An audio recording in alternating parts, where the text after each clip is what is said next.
Queridos pais do Senhor Jesus, põe volume no retorno para mim, por favor. Aleluia. Aleluia. Esse aqui está crente. Se eu não estava crente, não, amor. Abra sua Bíblia, por favor. O primeiro livro de Samuel. Eu quero falar com vocês sobre o foco dos inconformados. O foco dos inconformados.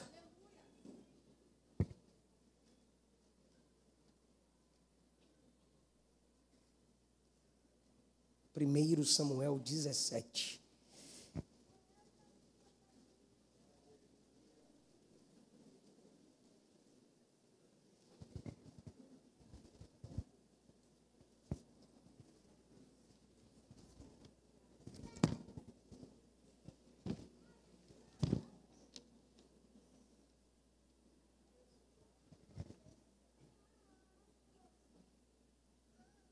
Versículo 47.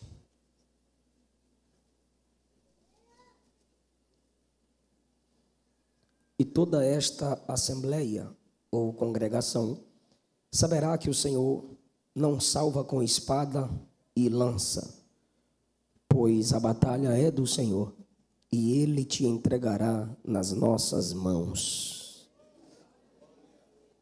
Glória a Deus, irmão. Eu vou ler de novo. E toda esta congregação saberá que o Senhor não salva com espada e lança, pois a batalha é do Senhor, e Ele te entregará nas nossas mãos. Vocês lembram quem falou isso aqui? Quem falou isso aqui? Davi. Para quem? Golias. Tomai o vosso assento.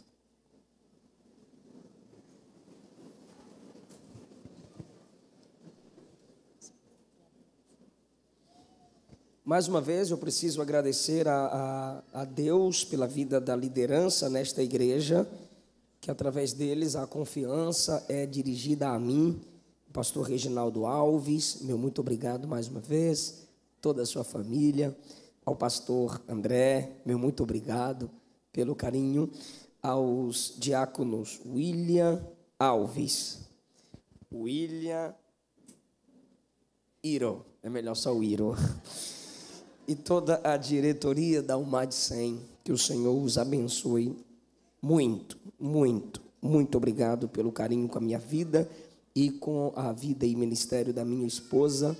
Assim, vocês apresentam carinho por toda a nossa família. Guilherme, Deus abençoe. Guilherme, tem tempo que a gente se conhece, não é, Guilherme? Eu era menor, não era? Era. E tu também era. Glória a Deus por isso, glória a Deus por isso. Irmãos, o foco dos inconformados, baseado na história de Davi. Antes de eu apresentar a vocês a micro-história de 1 Samuel 17, eu quero apresentar a vocês a macro-história de 1 Samuel 17. 1 Samuel 17 está dentro de uma história maior. E que história maior é essa? A história da Bíblia. A história da Bíblia é a seguinte: há uma guerra entre o bem e o mal. E a conclusão da história da Bíblia é esta: o bem vence o mal. Não importa o que aconteça, a luz sempre vencerá as trevas. O mundo não vencerá a igreja. Eu vou encostar o microfone um pouquinho, sonoplasta, mas tá bom, não baixe não. Olha lá vai ele. Eu vou encostar, precisa baixar não, tá bom? Obrigado. Não é com gás não, né? Não. Então, a macro-história da Bíblia é guerra. Há uma guerra entre o bem e o mal. Quando iniciou essa guerra? Gênesis 3, quando o nosso representante, Adão, entra em guerra com os princípios de Deus, assim o pecado entra no mundo e existe essa guerra em nós contra o pecado. Uma guerra em nossa própria natureza, uma luta para sempre agradarmos a Deus. Mas a nossa natureza quer que agrademos a nós mesmos. Essa é a macro história da Bíblia. Guerra e a vitória da parte de Deus, daqueles que estão com Deus. E isso é de Gênesis a Apocalipse. Pastor, mas eu já perdi muitas vezes quando você não seguiu os princípios bíblicos, quando você confiou em si mesma, ou existiam situações que não era para que entrássemos em tais guerras, ou o que era guerra para você era simplesmente uma escola divina para te ensinar algumas lições. No capítulo 17, temos uma guerra literal.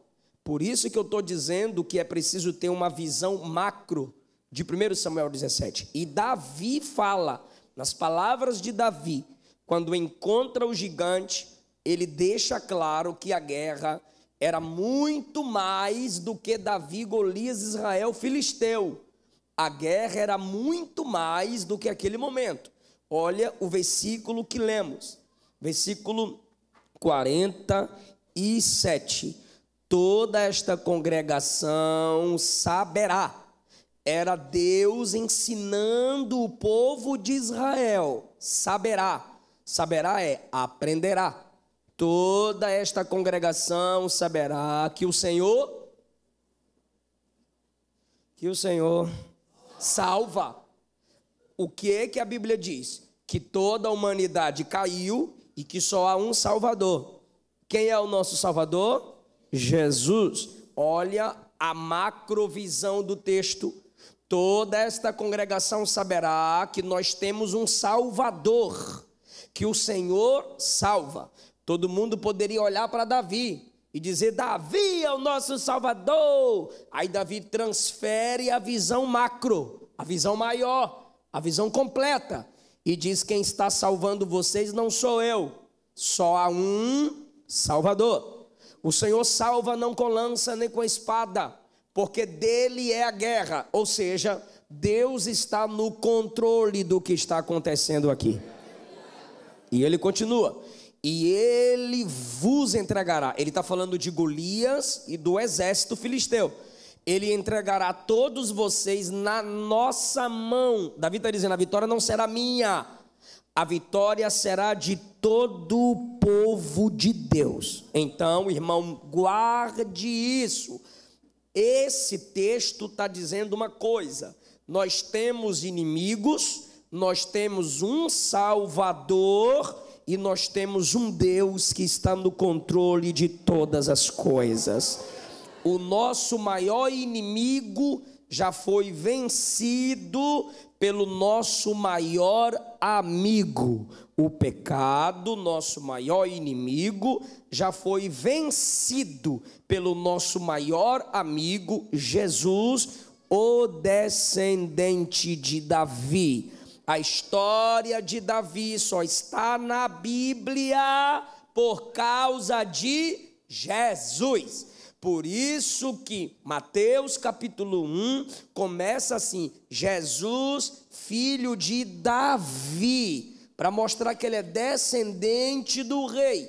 E Apocalipse termina dizendo, ele mesmo, Jesus, dizendo que ele é raiz e geração de Davi. O que é raiz? Raiz é de onde vem Davi, pois todo mundo tem sua árvore genealógica. E o que é geração?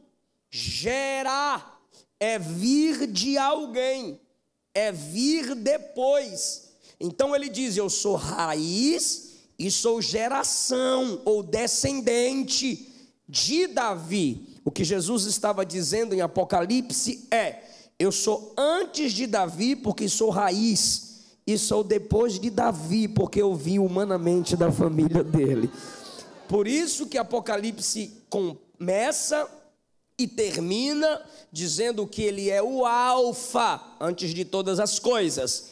Ele é o ômega depois de todas as coisas. Golias é vencido com uma pedra que atinge a testa. E ele, com essa ferida na testa que é na cabeça, ele cai. E a profecia sobre Jesus em Gênesis 3,15 é que a cabeça da serpente Satanás seria ferida por Cristo, que teria na cruz o seu calcanhar ferido. Então essa história está na Bíblia para dizer que há uma guerra entre o bem e o mal, que o bem vence o mal, que nós temos um Salvador.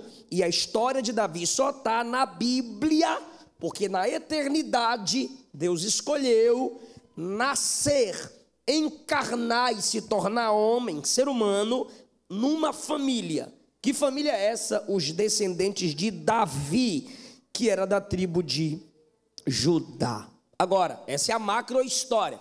Essa é a lição principal da Bíblia. Eu estaria pregando de modo incompleto se eu pregasse tudo que eu vou pregar a partir de agora e não apresentasse a vocês a visão macro de 1 Samuel 17. E a visão micro, o que está em segundo lugar, na visão de Deus. O que menos importa para Deus. E quando eu digo menos importa para Deus, na escala de prioridade. Na escala de prioridade divina, como que eu tenho que entender esse texto? É o que eu acabei de falar. E agora, também importante, em segundo lugar, Deus me falaria, ou falaria a nós, o que eu vou apresentar a vocês aqui, são as lições desse texto para a nossa vida. E a última explicação e que eu dou a vocês da visão macro é para você não sair com pedra ou com espada por aí, metendo na cabeça dos outros, nem com espada metendo no bucho dos outros. Davi fez assim, eu vou fazer também. Por quê? Porque está escrito. Se a gente não entende as visões macro da Bíblia, às vezes a gente pode fazer loucuras, como tem muitas igrejas neopentecostais com invencionices, porque não entende a visão macro da Bíblia. Agora a visão micro é quando eu posso pegar umas lições do texto e aplicar para mim. O que eu posso pegar do texto e aplicar para a igreja? O que eu posso pegar do texto e conectar a esse tema de inconformados. Versículo 1, na versão King James, os filisteus juntaram suas milícias, seu exército, com o objetivo de guerrear em Socó, uma cidade de Judá. Acamparam num lugar conhecido, e aí a King James interpreta o nome hebraico na maioria das versões, o nome do lugar. E o nome do lugar é Efes Damim, que significa fronteira sangrenta. Para onde eles vieram? Para um ambiente, no versículo 1, chamado de fronteira sangrenta. Então já era um ambiente de morte, já era um ambiente de guerra, e eles eram acostumados com a guerra.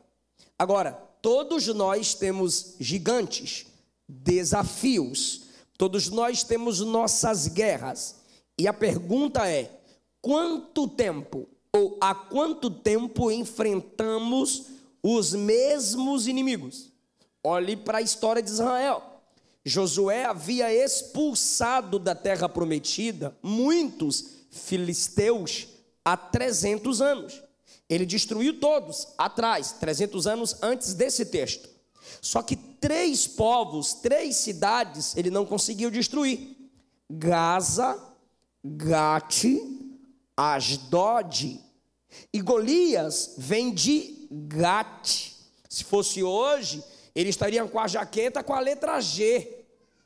Sou de Gate. Gate criava gigantes. Os moradores de Gate eram gigantes. 300 anos antes, Josué não conseguiu destruir. Lá vem esses camaradas de novo lutar contra o povo de Deus. Golias era da escola dos gigantes. E os antepassados hebreus de Israel lutaram contra eles, só não conseguiram dizimá-los. Então entenda, na fronteira sangrenta já havia tido muitas guerras, e aqueles soldados que ficam tremendo de medo quando Golias vem afrontá-los, estavam pensando o quê? Os soldados de Saul, que é o rei de Israel no tempo antes que Davi assumisse o governo. Rapaz, meu pai lutou contra o pai daquele soldado ali. Aí o outro soldado dizia: e meu vô, que lutou contra o vô daquele ali. Ou seja, eram guerras repetidas, batalhas e batalhas repetidas. O pai do soldado havia lutado com o pai do outro soldado. O avô do soldado hebreu havia lutado com o avô do guerreiro filisteu. E a gente? Nós também, às vezes, nos mantemos ou nos encontramos inconformados com alguns inimigos repetidos. A gente olha para a nossa situação e diz: rapaz, eu estou viciado em algumas coisas igual meu pai. Olha, o divórcio atravessa minha árvore genealógica. Vovô foi assim, papai foi assim. Que Deus me guarde em meu casamento. Minha mãe se envolvia em vários relacionamentos. Misericórdia, Jesus, eu não quero ser piricrente não. Aí a irmã já começa a preocupar. E o menino diz: meu Deus, meu avô era cachaceiro, meu pai cachaceiro, e agora eu estou com vontade de tomar umas. Misericórdia, eu vou para a igreja, eu vou ser crente, eu vou me firmar no evangelho. Perceba, são batalhas da fronteira sangrenta. Está sempre se repetindo a guerra. Existem pregadores que se submetem à teoria da maldição hereditária, mas na igreja isso não funciona. Não, porque depois que você se entregou para Jesus, toda a maldição foi anulada e você se tornou uma bênção. Agora, a gente não pode negar que existem espíritos familiares, demônios que vão perturbando famílias e querem perturbar você. Perturbaram seus antepassados e querem tirar a sua paz. A gente não pode subestimar as forças demoníacas. Agora entenda o segundo ponto aqui dessa história. Golias se apresenta como representante, versículo 8. Golias parou e bradou às tropas de Israel. O que ele disse? Para que vocês estão saindo para ordenar a batalha? Por que vocês estão vindo? Vocês, para que todo mundo vir guerrear? Faz o seguinte: eu sou filisteu e vocês são servos de Saul. Escolhe um homem aí, um homem só para representar vocês, pois eu já estou aqui representando os filisteus. Só preciso de um aí para representar vocês. Golias é um cabra inteligente, guerreiro dos tops. Por quê? Eles estão num local que é chamado de fronteira sangrenta. Ele até começa querendo evitar uma batalha sangrenta. Como quem diz, não precisa morrer os exércitos inteiros. Não, só morre um. Eu represento eles, um aí representa vocês. Se eu tombar, olha o que Golias diz no próximo versículo: nós seremos servos de vocês. Se o guerreiro de vocês tombar, vocês serão nossos servos. O que ele estava propondo era até inteligente. Só que aí chegou Davi e não gostou muito do que ele estava falando, não. Quando ele diz assim: um macho só, um cabra corajoso, para me encarar, Israel olhou um para o outro e disse: sozinho? Vou nada. Com todo o exército a gente encara. Agora, e sozinho, frente a frente com Golias, o exército, os homens no exército diziam não. Por quê? Que eles olhavam para Golias e não conseguiam encarar. Lembra que Saul foi ungido, e nas palavras de Samuel, como capitão. Como capitão, Saul nunca havia fracassado numa guerra antes de pecar. Nunca. Como capitão, ele falhou. Como rei, sim. Porque ele, como rei, foi o desejo de Israel. Agora, como capitão, ele foi ungido para vencer. Depois que ele peca, ele fracassa. Mas diante de Deus, como capitão, ele nunca havia falhado. Quem é o representante dos filisteus? Diga o nome dele. Golias. Davi ainda não é rei. Quem é o rei é Saul. Saul é guerreiro. Nunca havia perdido guerra. Então quem era o representante de Israel? Saul. Quem tinha que ir para a batalha contra Golias? Saul. Interessante é que o mundo tem seu representante, Golias, e o povo de Israel não tem o seu representante, até Davi chegar. Golias está encolhido, Golias está com medo. Por quê? Saul está com medo e encolhido, Golias está afrontando. Golias, representante dos filisteus, Saul, o representante do povo de Deus, calado, isolado.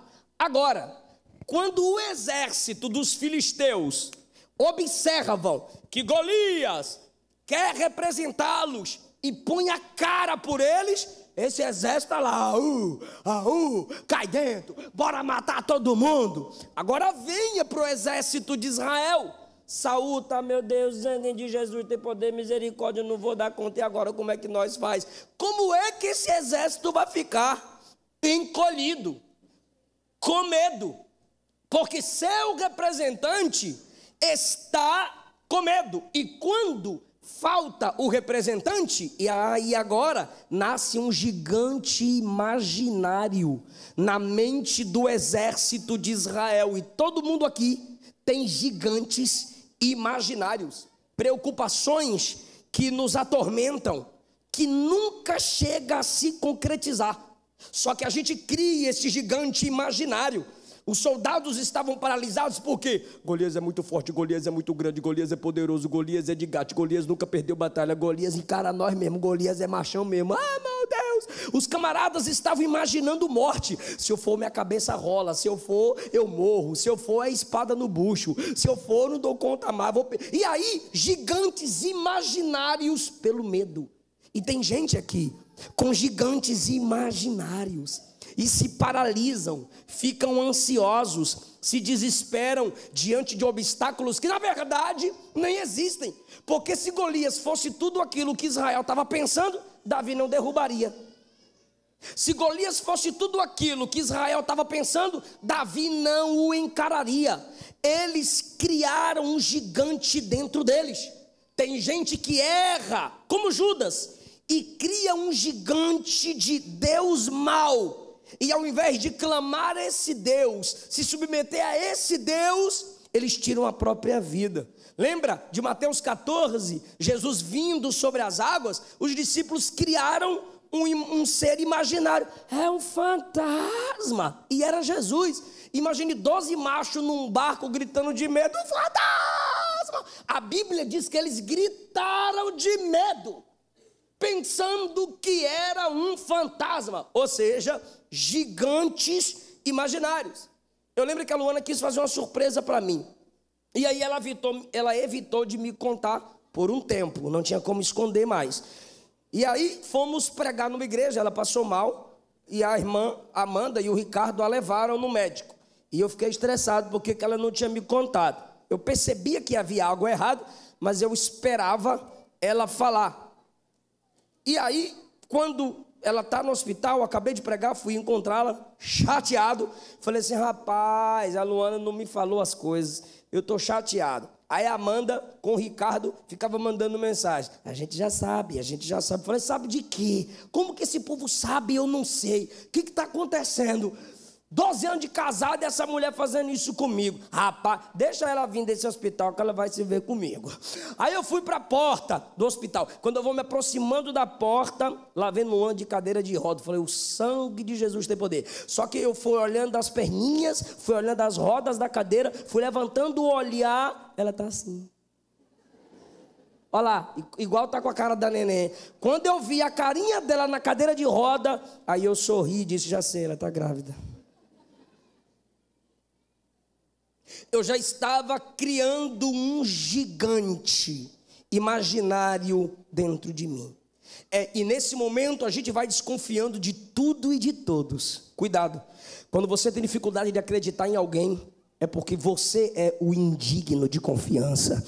Filipenses capítulo 4, versículo 8, Paulo disse, tudo que for verdadeiro, honesto, justo, puro, amável, de boa fama, se houver algo de excelente ou digno de louvor, nisto pensai. Você precisa, como diz Provérbios, guardar a sua mente. Porém, criando gigantes imaginários ou não, todos nós temos gigantes a enfrentar.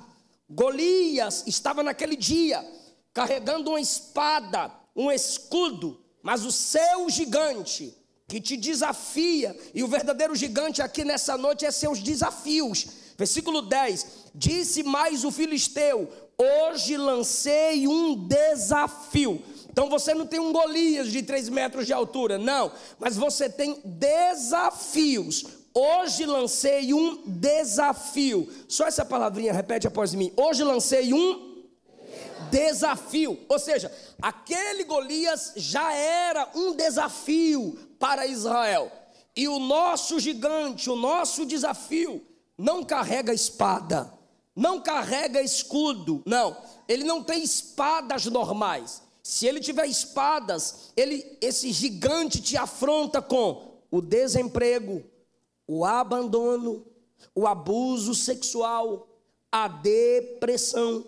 O seu gigante não está em cima de um monte, como Golias afrontava o povo de Deus. Ele se levanta no seu escritório, ele se levanta no seu quarto, ele se levanta na sua cama, ele vem contra ti na sala de aula.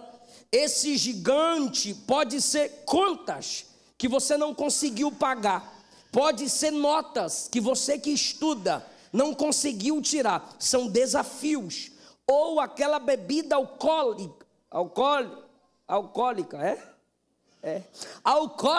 aquela droga da qual você não consegue facilmente se libertar, a pornografia, que há tempos você não consegue resistir, o passado que você não pode alterar, o futuro que você tem medo de encarar, são gigantes, são desafios, e nós temos que enfrentá-los. Esse é o verdadeiro gigante. O que, pastor? Desafios. E desafios existem para serem encarados, superados. Eu sei que existem gigantes que nós mesmos criamos, não apenas imaginários. Olhe esses gigantes que eu consegui anotar, que tem gente aqui que está criando para ele mesmo, para ela mesma. O consumo de cigarros está aumentando potencialmente o risco de câncer. Mas mesmo assim, a cada dia que passa, mais jovens insistem em fumar. Isso acontece com quem experimenta uma nova droga pela primeira vez, ou você que começa a se envolver em apostas. Você está criando o seu próprio gigante, vai morrer na miséria. Você que relaxou com a sua saúde, você que está enveredando num relacionamento extraconjugal, você está alimentando o seu gigante. Todas as vezes que nós não nos preocupamos com nossa vida espiritual, há meses sem jejum, há meses que você não jejua, não ora, não medita nas Escrituras, você está criando o seu próprio gigante. Agora, irmãos, uma outra lição desse texto é que os desafios são persistentes. Lembra que eu disse que eles vinham afrontando Israel desde gerações passadas? Versículo 16: durante 40 dias o filisteu erguia a voz de manhã e à tarde. 40 dias, 2 vezes, de manhã e à tarde. Multiplica aí, irmão. Quantas vezes esse camarada afrontava o exército? Quantas vezes? Eu não disse dias, me ajuda. 80, né, pastor? 40 vezes, 40 dias, 2 vezes ao dia. E imagine, o exército de Israel chegando, e ele dizendo, não tem um para me encarar. Imagine, 80 vezes, vocês são fracos. Cadê o líder de vocês? Vocês são covardes. Cadê? Irmão, eles não foram atrás dos filisteus. Lembra? Os filisteus acamparam em Judá. Era o ambiente que o povo de Deus morava. Ele vem e por 80 vezes afrontava. Afrontar é humilhar. Afrontar é chamar a responsabilidade.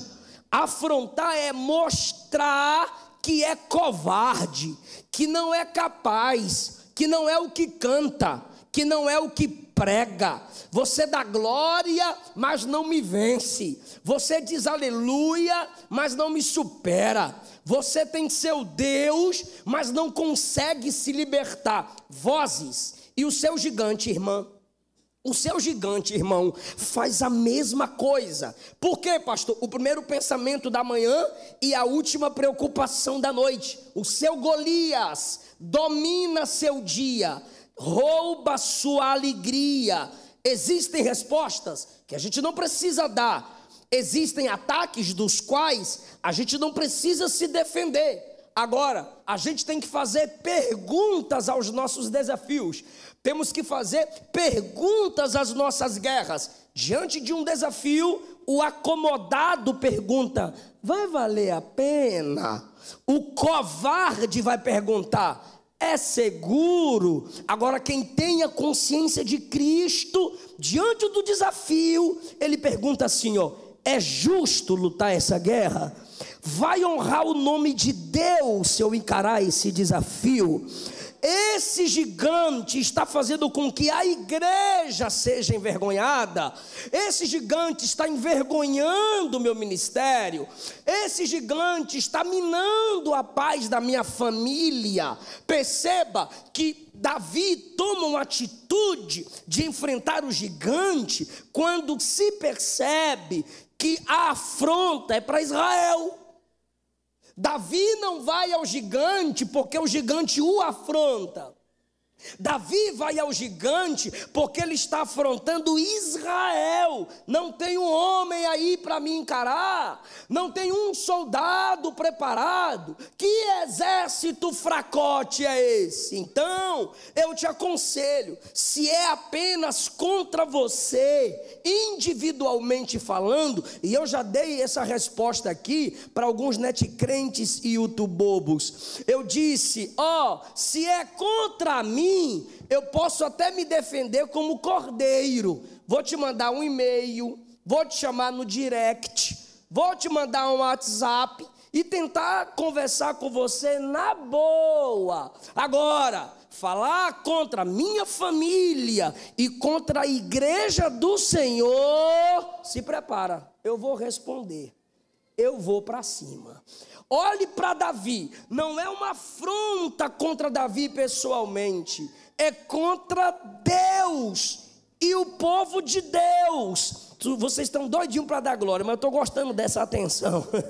Tem igreja que não suporta esse tipo de exposição e tem pregador vou falar do meu lado, que não suporta esse foco, essa atenção que vocês estão me dando aqui. Eu agradeço muito por isso. Agora olha o resultado de você estar focado na palavra. Eu disse que Davi vai encarar o gigante porque ele percebe que não é uma afronta pessoal, não é uma afronta ao indivíduo, é uma vergonha no nome de Deus. Ele percebe que o povo de Deus está sendo afrontado. Aí, meu irmão, não sou calvinista, respeito eles, mas essa frase de Calvino é muito forte. Se o cão late quando seu dono é atacado, como ficaria eu em silêncio, vendo o nome do meu Deus blasfemado? Ah, querido, e aqui a gente entra no foco dos inconformados. Por quê? Porque está todo mundo com medo, está todo mundo se escondendo, um atrás do outro. A gente ia se esconder atrás do japonês, porque é bom no karatê. A gente ia ficar se escondendo um atrás do outro. E aí Davi chega lá, porque o pai disse assim: vai levar lanche para os irmãos na guerra. Lá vai Davi levar lanche para os irmãos na guerra. Leva lanche para os irmãos na guerra. Davi está vindo lá na porta e ele está ouvindo alguém dizer assim: tem macho aí? Irmão, se tu é macho, o cara entra no ambiente e pergunta: tem homem aqui? Irmão, ele pode estar armado. Se tiver macho, vai dizer: tem macho. Irmão, Davi está vindo de lá para cá e o gigante está: tem macho aí? Tem homem para me encarar? Não tem um. E Davi levando o lanche: se prepara, meus irmãos, daqui a pouco vai pegar esse cabra de jeito. E Davi pergunta, e Golias pergunta de novo: cadê o guerreiro? Cadê o forte? E Davi, tadinho, está se achando, tadinho. Bora, ele nem conhece Saul, ó, ele nem sabe quem é Saul. Cadê? E Davi, é verdade, cadê? Já está demais já. Aí Davi chega e vai entregar o lanche. Quando Davi vai entregar o lanche, ele está vendo os camaradas com medo. Aí, meu irmão, não deu certo. Olha o foco do inconformado. Quando Davi chega, versículo 24, todos fugiam de Golias temerosos. Olha o que é que eles diziam, versículo 25, olha o que é que eles diziam. Os israelitas comentavam entre si: olha a conversa dos guerreiros. Viu aquele homem enorme? Viu aquele cabra grandão? Pois ele veio desafiar Israel. Ele veio fazer o quê? Olha os soldados reconhecendo que Israel, povo de quem? De Deus! Ele veio desafiar Israel. E o rei, olha o papo dos camaradas. O rei vai dar grandes riquezas para quem vencer. Mas é só se vencer. Tu vai? Vou nada, nem eu. Os camaradas estão lá. O rei vai dar riqueza para quem vencer e vai dar a filha dele em casamento. Nem isso impulsionou os camaradas. Terceiro, e não vai pagar imposto quem derrubar Golias. Olha Saul incentivando os guerreiros. Não tinha um inconformado. Irmão, tinha que chegar um lá e falar assim: minha família está pagando muito imposto, eu vou derrubar esse cara. Tinha que chegar pelo menos um para dizer: estou inconformado com a pobreza, traga riqueza, eu quero riqueza, então eu vou derrubar esse gigante. E aí Deus vai falar com os meninos agora. Tinha que chegar pelo menos um para falar assim: chega de solteirice, eu quero é casar, eu vou lá derrubar esse gigante e casar com a filha do rei. Não teve um inconformado com imposto, não teve um inconformado com solteirismo, não teve um inconformado com a pobreza. Até Davi chegar, até o inconformado chegar, até alguém inconformado com a situação chegar. Aleluia. Aí, meu irmão, todo mundo falava a mesma coisa. Quando chega Davi, versículo 26. Eita, que texto lindo. Então Davi chegou e perguntou aos soldados que estavam... Irmão, olha só. Os soldados estavam comentando antes. Tu viu o homem? Vi. Se ganhar dele, ganha isso, aquilo e aquilo outro. Aí Davi chega e diz assim. A primeira pergunta de Davi, eu vou deixar vocês lerem. A primeira pergunta de Davi, ó. Então Davi perguntou aos soldados que estavam ao seu lado. O que que Davi perguntou?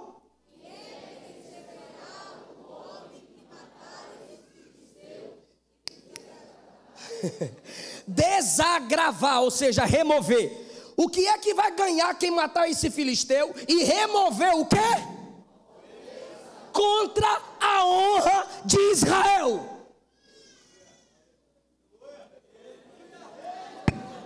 Olha a visão do inconformado. Olha a visão do conformado. O que eu vou ganhar se eu derrubar esse filisteu? Lembra do papo deles lá atrás? Tu viu que homem grandão? E Davi, quem é esse filisteu? O que eu vou ganhar para tirar a ofensa de sobre o povo de Deus? Os inconformados dizem, eu não vou deixar ficar falando mal da igreja. Eu não vou deixar ficar criticando o povo de Deus. Eu não vou deixar esses camaradas continuarem afrontando o exército do Senhor. Olha a pergunta de Davi, pelo amor de Deus, gente. Olha lá, quem é esse filisteu? Para de graça, eu só vi as irmãs varão. Quem é esse filisteu? Para desafiar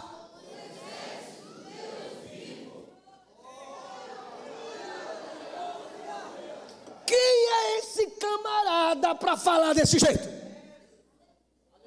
Tu sabe o que é incircunciso? Se tu já estudou o Antigo Testamento, tu sabe que quem era circuncidado eram aqueles que tinham aliança com... Se Golias é incircunciso, ele não tem aliança com... A partir de Gênesis 12, todo circuncidado que tinha aliança com Deus tinha a bênção de Abraão. Ser circuncidado era ser abençoado. Quando Davi chama Golias de incircunciso, ele está dizendo que não tem aliança. Se não tem aliança, não tem a pergunta de Davi é: quem é o maldito para afrontar quem tem a bênção?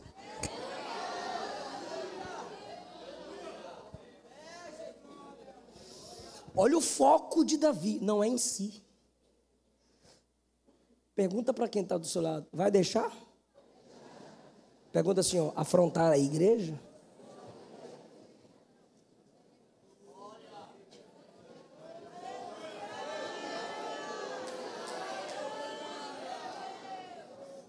Os ímpios vão lá, todo pastor é vagabundo, todo pastor é ladrão. E você está na mão de Deus. Covarde. Conformada. Conformado. Ah, eu discordo do jeito que vocês lutam na sociedade. Prefiro o meu jeito de fazer do que o seu jeito de não fazer. O cabra lá, professorzinho comunistinha, esquerdopata, como diz o Silas, querendo afrontar a Bíblia, querendo afrontar o Evangelho. Você cheia do Espírito, o Estado é laico, deixa falar nada. Se é laico, ele não pode apresentar o ateísmo, porque se teísmo é religião. Se ele pode apresentar o ateísmo, você deve apresentar o cristianismo. Se não quer que eu apresente o cristianismo daqui para lá, não venham com seu ateísmo de lá para cá.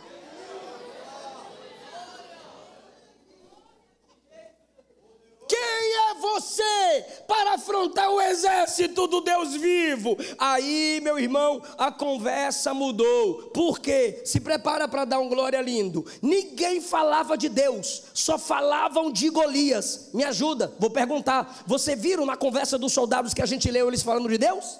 Não, mas na primeira conversa de Davi, quem é esse cabra para falar do Deus vivo?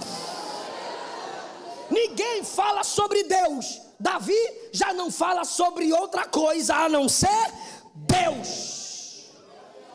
Por quê? Porque Davi se recusa a ver o que todo mundo está vendo. Todo mundo estava olhando para a espada do gigante, para o escudo do gigante, para o capacete do gigante. Davi estava com os olhos em outro lugar. Olha que coisa linda eu consegui anotar. Eu só consegui ver Davi falar de Golias 2 vezes, versículo 26 e versículo 36, e nas 2 vezes que ele fala de Golias quem é esse incircunciso?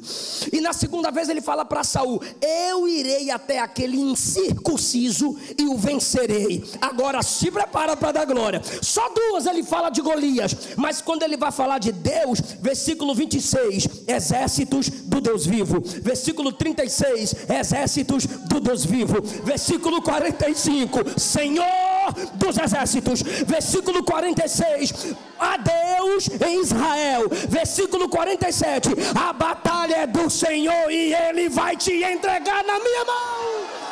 Aleluia.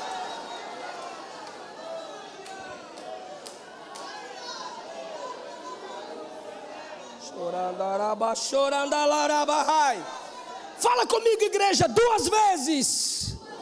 Fala comigo 2 vezes. Ele fala do gigante 9 vezes. Ele fala de Deus. Golias, eu sou pequeno, tu é grande, mas o meu Deus é maior. Golias, você é guerreiro, mas o meu Deus é o Senhor dos exércitos. Senhor dos? Gostei do S. Senhor dos? Ele era o Senhor do exército. É porque a Bíblia faz isso comigo. Os filisteus serviam a Deus? Não. Israel servia a Deus? Então Deus era Deus de qual exército? Israel. Então Deus não era o Deus dos? Só que para Davi é diferente. Davi olhou e disse: vocês estão pensando que Dagon é Deus de vocês? Eu só conheço um Deus, e Ele é o Deus dos exércitos. Ele manda no exército de Israel, Ele manda no exército dos filisteus, e Ele manda nos exércitos do céu. Se não tiver guerreiro em Israel, tem anjos que lutam pela causa do nome do Senhor. Eu estou fazendo esse rodeio para lhe dizer que você está focado em quê? Você chega perto da irmã: tu viu que eu fui abandonada? Tu chega perto do irmão: você viu que não deu oportunidade para eu? Você chega perto da irmã: tu viu minha luta, meu problema? Você chega perto do irmão: tu viu que ela largou eu? Tu chega perto da irmã: ele não me deu moral. Meu Deus, você só fala do gigante, você só fala de Golias, e quanto mais você fala dele, ele cresce. Quanto mais você fala dele, ele aumenta. E quanto mais você fala de Deus, o inimigo diminui, as afrontas diminuem. Irmão, quem foi, já foi. Fica com quem não te abandona. Cola em quem não te abandona na batalha. Deus, Deus, Deus, Deus, Deus, Deus. Tem gente dizendo: foi o diabo. O crente diz: Deus está acima do diabo. Foram os homens, Deus está acima dos homens. Minha vida não está na mão de homem, minha vida não está na mão do diabo, minha vida está na mão do Senhor, do Senhor, do Senhor.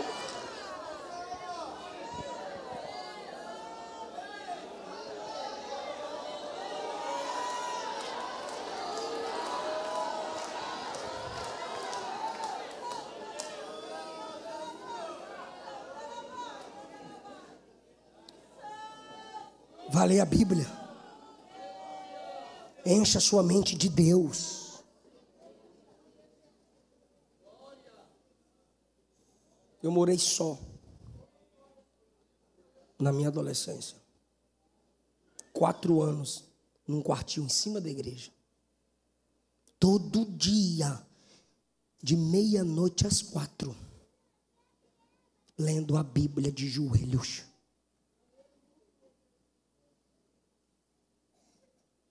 Eu morei só a partir dos 12 anos de idade. Irmão Erasmo, irmã Glória podem testemunhar. Pastor Gesiel Lima pode testemunhar.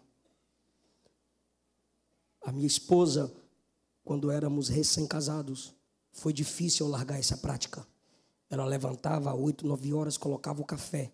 E eu não dava conta de almoçar na hora certa. Eu levantava às 11 horas para tomar café. Porque eu só dormia 4, 5 horas da manhã. Tentando me libertar da prática para organizar meus horários. Porque em toda a minha vida de solteiro, era orando e lendo Bíblia de meia-noite às 4, de joelho. Senão eu não vencia meus gigantes. Mesmas batalhas que você tem, jovem, eu tive. Mesmas propostas que você tem, eu tive. Mas eu enchi a minha mente das coisas de Deus. Eu falava de Deus, cantava para Deus. Para de ficar cantando essas músicas depressivas. Tadinho de mim, eu sou pequenininho, ninguém olha para mim. Tá eu sozinho no quarto escuro. Não, é para bradar que ruja o leão e a terra estremeça diante da majestade. Pastor, essa eu não sei. Soldados somos de Jesus e campeões do bendalo dos exércitos de Deus.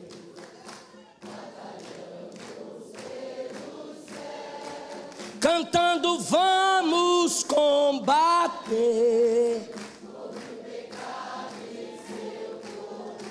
Olha lá, a batalha ganha está, a vitória de... Ai, irmão, levanta a cabeça, sacode a poeira, caiu, levanta, luta de novo, jejua, canta, prega, evangeliza, leia a Bíblia, não deixa o gigante dominar. Cholaraba, chorandalaraba. Quem sabe você está como Saul, você não consegue vencer. Você está com medo. E quando você estiver como Saul, só tem uma solução. Qual, pastor? Escolha um Davi para guerrear por você. Por que você quer vencer tudo sozinho? Por que você não confia em alguém? Davi chegou diante de Saul e disse as mesmas coisas. O meu Deus me deu vitória contra urso e contra leão. E vai me dar vitória contra esse gigante também. Aí Saul olhou para ele e disse: pega minhas armas. Ele tem espada. E Davi disse: não, não quero suas armas. Por quê? Porque eu sou pastor. E pastor luta com pedras. Não perca sua identidade em suas guerras.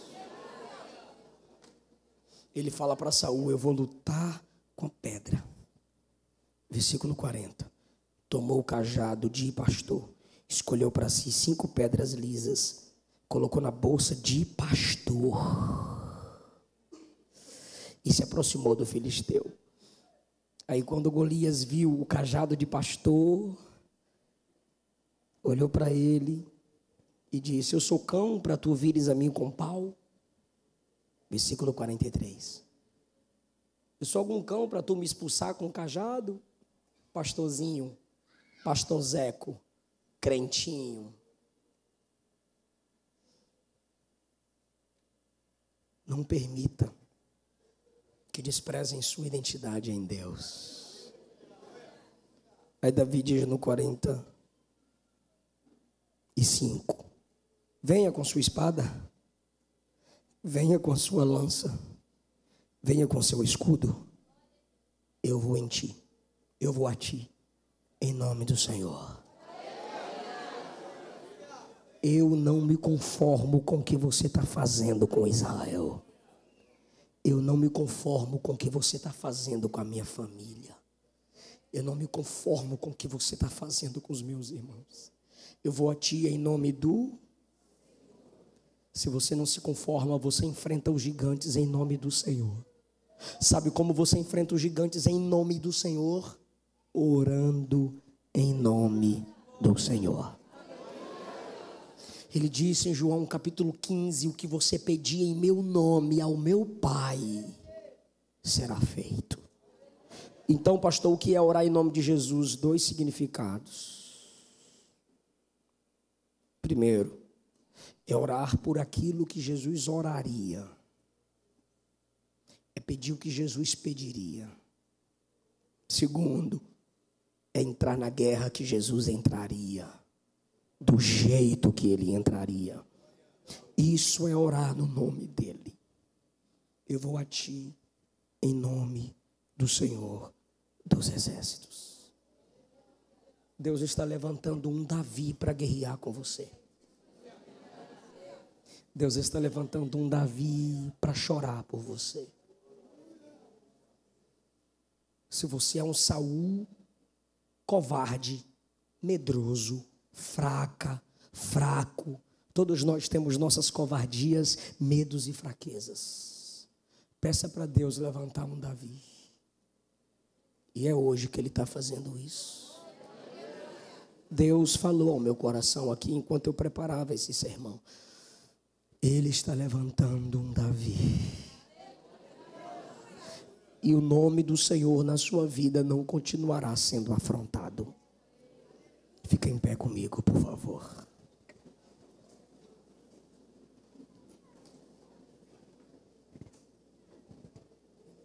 Deus falou com alguém aqui. Eu quero orar por você agora. Mas eu quero orar por você aqui na frente. Tira essa câmera aqui, se possível. Em algum momento dessa mensagem, você disse, Deus falou comigo aí agora. Eu precisava ouvir isso. Eu quero orar por você aqui na frente. É noite de renovação espiritual. É noite de estratégia para vencer suas guerras. Podem vir. Não espere ninguém vir. Seja você o inconformado. O que aconteceu com o nome do Senhor? O que fizeram com o nome do Senhor?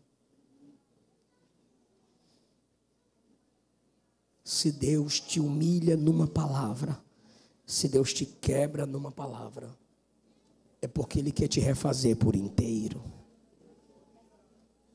Pode vir, queridos.